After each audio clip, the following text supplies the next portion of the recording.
Why do mothers feel so guilty about taking care of themselves? Why does self care feel selfish when you're a mom? And why are so many mothers completely burned out, even when they're doing everything right?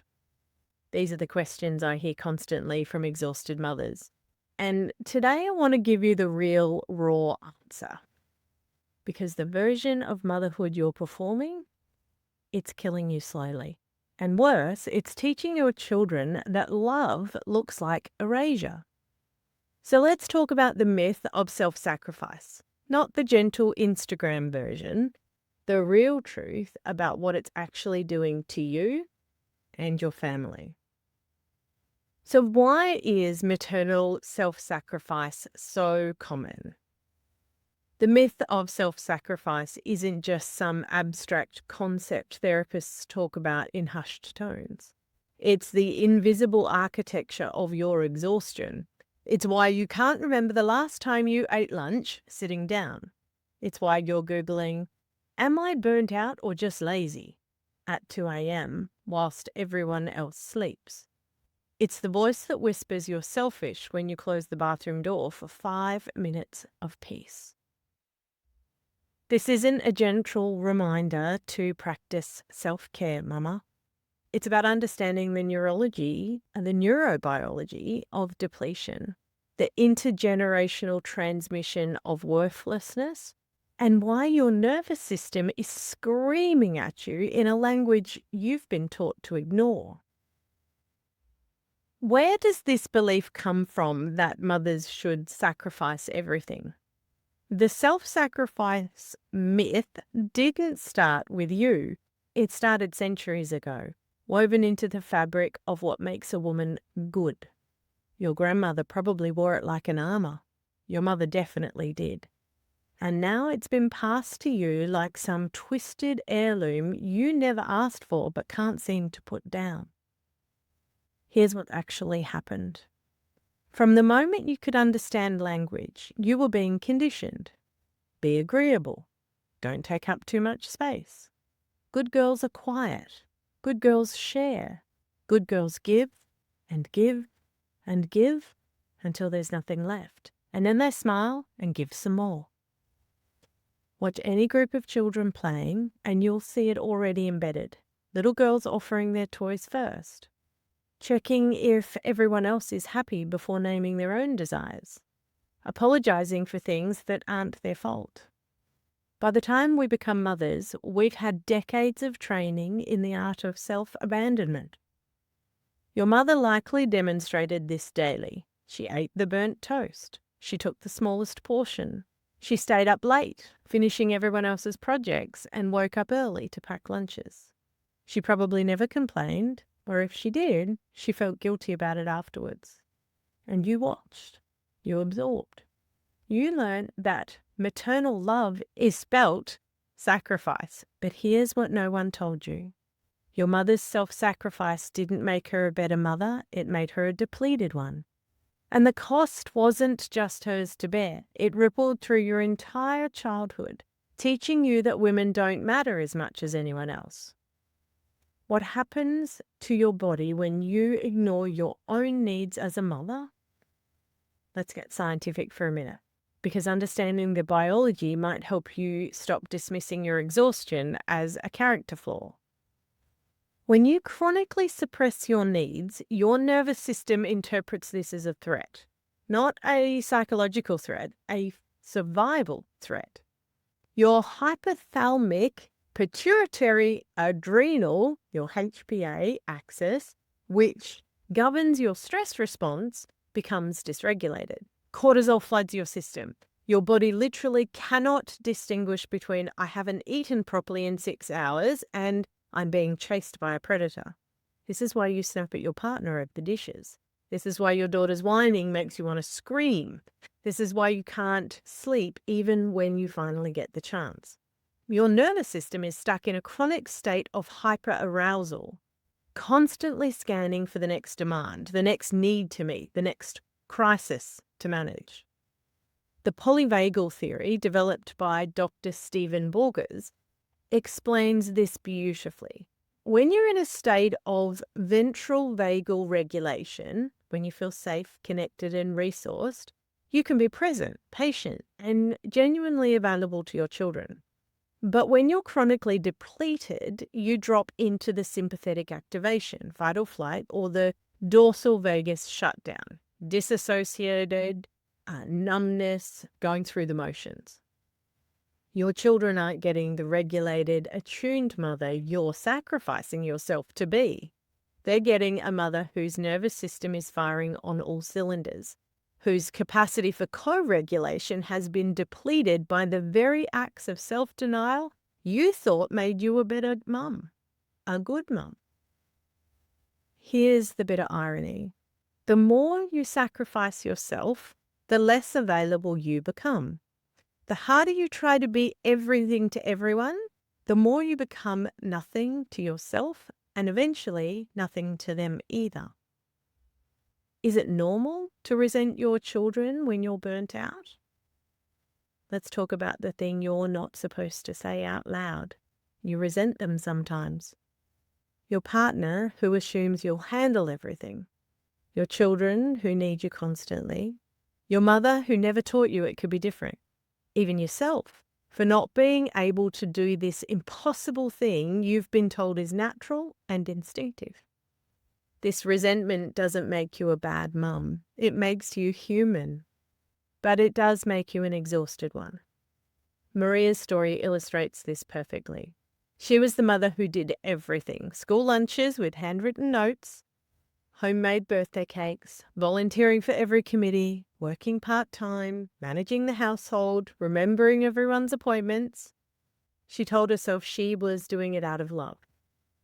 But late at night, after everyone was asleep, she'd sit in the car in the garage and cry with a rage she didn't understand and couldn't voice. One day, her 8-year-old asked, "Mummy, why are you always angry?" And Maria realized she wasn't angry at her children. She was angry at herself for disappearing. She was angry at a system that made her believe disappearing was love. The resentment isn't the problem. The resentment is the solution trying to emerge. It's your psyche's way of saying, this isn't sustainable. This isn't right. You matter too. But you've been taught to interpret that resentment as evidence of your moral failure rather than evidence of your chronic depletion. What do children actually need from their mothers? Here's what the attachment research actually tells us, stripped of all the Instagram-friendly platitudes. Children need a primary caregiver who is good enough, not perfect, not selfless, not endlessly available, good enough. Dr. Donald Winnicott, the pediatrician and psychoanalyst who coined this term, understood something radical. A mother who tries to be perfect, who anticipates every need before the child even feels it, who never expresses her own needs or limits, actually hinders the child's development. Children need to experience manageable frustration. They need to see adults have needs too. They need to learn that relationships are reciprocal, not hierarchical. What are you teaching your children when you sacrifice yourself? When you model self-abandonment, you teach your children that some people matter more than others. Love means erasure. Adults, mostly mothers, don't have needs. It's dangerous to ask for what you want. Boundaries are selfish. Is this what you want them to learn? Because I promise you they're learning it whether you intend it or not. Sophie, a mother in our community, believed that pushing through her exhaustion demonstrated strength and dedication. She never asked for help. She never complained. She wore her depletion like a badge of honor. Until one day her 10-year-old daughter said, "When I'm a mummy, I'm going to be tired all the time, just like you." That sentence broke something open in Sophie, not because her daughter was wrong, but because she was right. Sophie had successfully modelled martyrdom. Her daughter was learning that motherhood equals suffering. But here's the beautiful thing that happened next. Sophie started taking one afternoon a week for herself, just 3 hours. At first, the guilt was overwhelming, but over time, something shifted. Her daughter started saying things like, "Mummy needs her time," and "Mummy needs care. Mummy takes care of herself so that she can take care of us." She was learning a different script, one where everyone's needs matter. Why do different mothers struggle with self-sacrifice in different ways? Different women embody this myth in different ways, shaped by their own childhood experiences and nervous system patterns. Recognizing your particular flavor of self-sacrifice is the first step towards change. The overwhelmed heart feels everything intensely and believes she must absorb everyone else's emotions to keep. She's the emotional shock absorber of the family, taking on stress so others don't have to feel it. She honestly isn't sure she has any needs anymore. The silenced child learned that her voice didn't matter, that her needs were burdensome. As a mother, she struggles to even identify what she needs, let alone ask for it. The idea of speaking up feels dangerous, like she'll be punished for wanting too much. The hypervigilant protector is always scanning for danger, always preparing for the next crisis. Rest feels impossible because what if something happens while she's not watching? Her needs are always secondary to safety, everyone else's safety, never her own. The perfectionist performer measures her worth by her output. She believes that if she can just do enough, be enough, she'll finally feel worthy. Spoiler, she never does. There's always one more thing, one more standard to meet. The guilty achiever wants things for herself, career success, personal goals, creative pursuits, but feels crushing guilt every time she prioritizes them. She's learnt that wanting things for herself makes her selfish, that ambition and motherhood are somehow incompatible. Which one resonates? You might see yourself in several, most women do. The point isn't to diagnose yourself, but to recognize that your self-sacrifice has a pattern, a history, a logic. It's not random, it's not a character flaw, it's an adaptation to a world that taught you your needs don't matter as much as everyone else's. What are the physical symptoms of ignoring your needs as a mother? Your body keeps the score, as Bessel van der Kolk famously wrote. When you ignore your needs, your body doesn't just accept it gracefully, it rebels.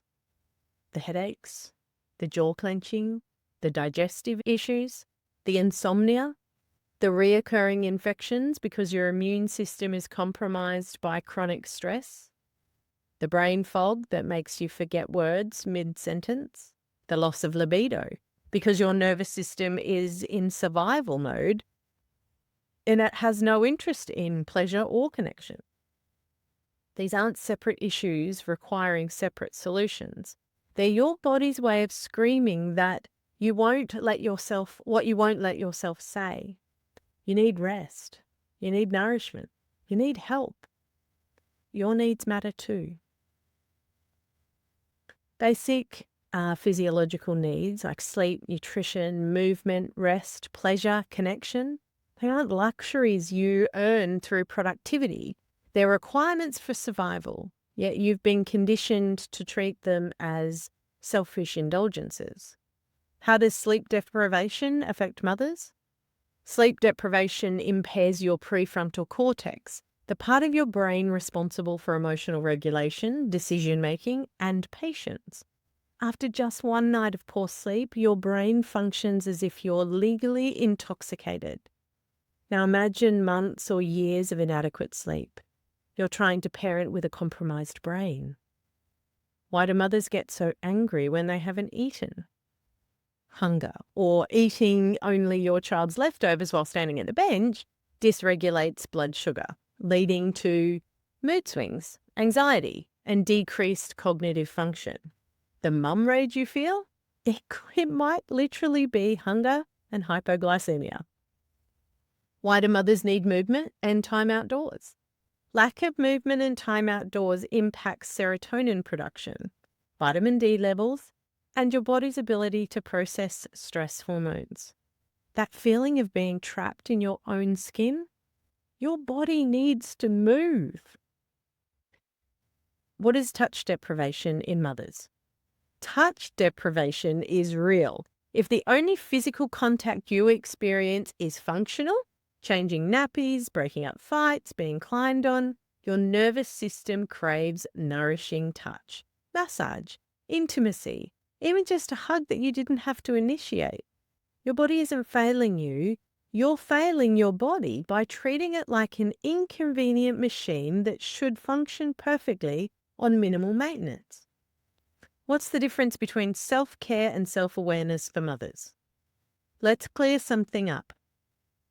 I'm not talking about bubble baths and face masks.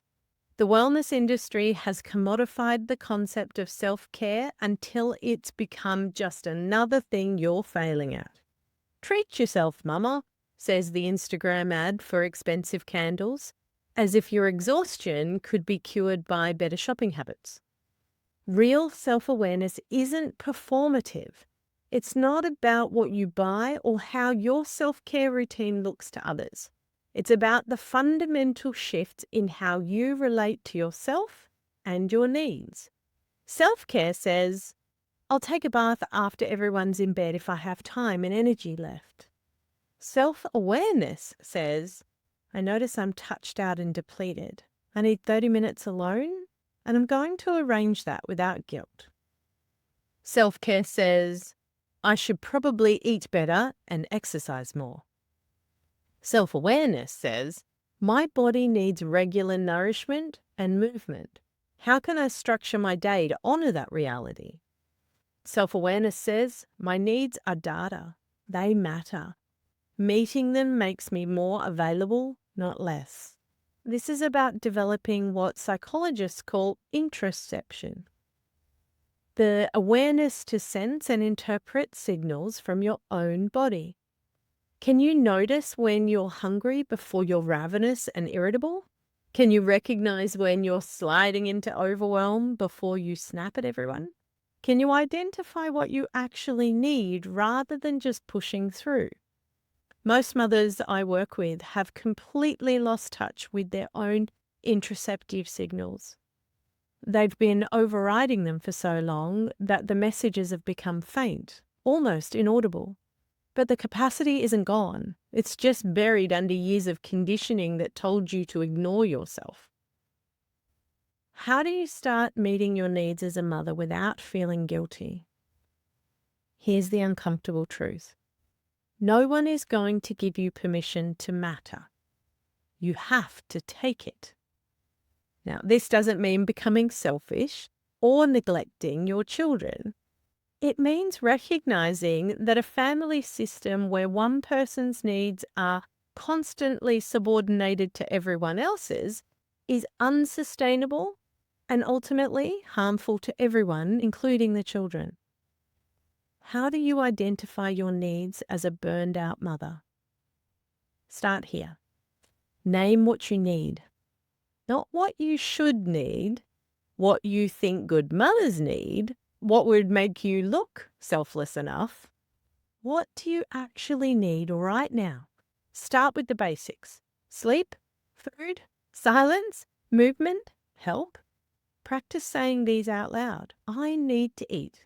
I need quiet for 10 minutes. I need help with this. How do you deal with guilt when taking time for yourself? Notice the guilt. It will come. That's fine. The guilt is just old programming activating. You can feel guilty and still meet the needs. The goal isn't to feel no guilt. The goal is to stop letting guilt dictate your behavior. How do you ask for help as a mother? Ask directly. I need an hour to myself on Saturday morning. Can you manage the kids? Not, if it's okay, maybe I could possibly. Not, I hate to ask, but just state the need. Your needs aren't requests for favors. They're legitimate requirements for your well-being.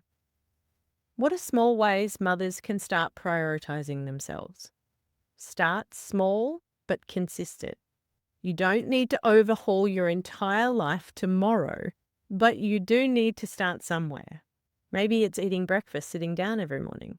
Maybe it's a 15-minute walk 3 times a week. Maybe it's one evening a week where you are completely off duty. Pick something manageable and defend it fiercely.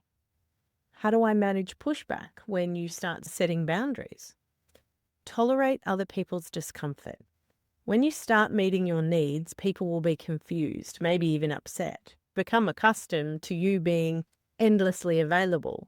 Your partner might struggle to manage things you usually handle. Your children might complain. Your mother might make pointed comments about mothers nowadays. Let them be uncomfortable. Their discomfort is not your emergency. Anna hadn't taken a full day off in 3 years. Not sick days, she worked through those. Not her birthday, not Christmas. When she finally took a weekend away with her friends, she felt physically ill with guilt and anxiety. She checked her phone constantly. She nearly came home early.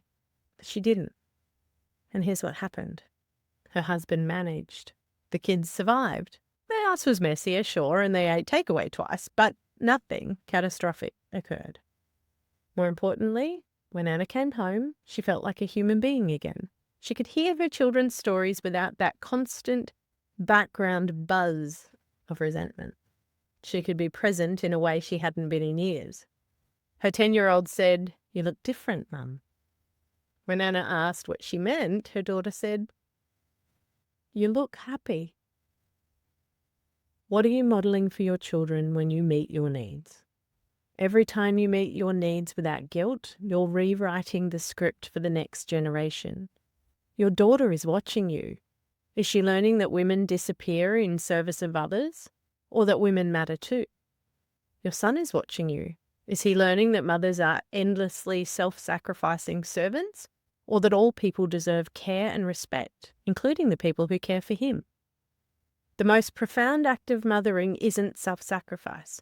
It's modeling what wholeness looks like. When you say, "I'm going for a walk because I need to move my body," you're teaching them that physical needs matter. When you say, "I can't talk right now because I need quiet," you're teaching them about boundaries. When you say, "I'm asking Dad for help because I can't do everything alone," you're teaching them that asking for support is strength, not weakness. This is how you break the cycle. Not by being perfect, not by never making mistakes, but by letting them see you treat yourself as someone who matters. Does love require self-sacrifice from mothers? Here's the truth about love that no one tells you. Real love doesn't ask you to disappear. Real love doesn't demand your depletion. Real love isn't measured by how much you can endure without complaining. The love your children need isn't sacrificial love. It's regulated love, present love, boundaried love, love that says, "I matter too," and that makes me more available to you, not less. You've been sold a story that martyrdom is noble, that suffering in silence is maternal love, that your needs are less important than everyone else's. But who benefits from this story? Not you, not your children, not your relationships. The only thing that benefits is the myth itself, the patriarchal, capitalistic, impossible standard of motherhood that asks you to be everything to everyone while being nothing to yourself. You don't have to live in that story anymore. Are mothers' needs selfish? Let me be crystal clear about the bottom line. Your needs are not selfish. They're requirements for your survival and well-being. You matter. Not because of what you do, not because of who you care for, not because you've earned it through enough sacrifice. You matter because you are human, and all humans have needs that deserve to be met. Meeting your needs doesn't make you less maternal, it makes you more whole. The wholeness, not martyrdom, is what your children actually need from you. How do you become a whole mother instead of a burnt out one? This is the work. Learning to tolerate your own mattering, learning to hear your own needs and honor them, learning to ask for help without drowning in guilt, learning to rest without earning it first, learning that you can be a devoted mother and a person with needs, desires, and limits. It won't be comfortable. Change never is. But on the other side of this discomfort is something radical, a version of yourself who is present, not because she's suppressing her exhaustion, but because she's actually resourced. A mother who models reciprocity instead of sacrifice. A woman who takes up space in her own life. Your children don't need you to be selfless. They need you to be whole. What's one thing a burnt-out mother can do today? Start today. Name one need, just one, and meet it without apology. Because you matter. And meeting your needs is how you show your children that they matter too, that everyone matters, including the person doing the mothering. Your needs aren't the obstacle to good mothering. They're the foundation of it. If you're struggling with maternal burnout, feeling guilty about self-care, or wondering how to break the cycle of self-sacrifice, remember you're not failing. The system that told you to disappear is failing you. And you have the power to choose differently, starting right now.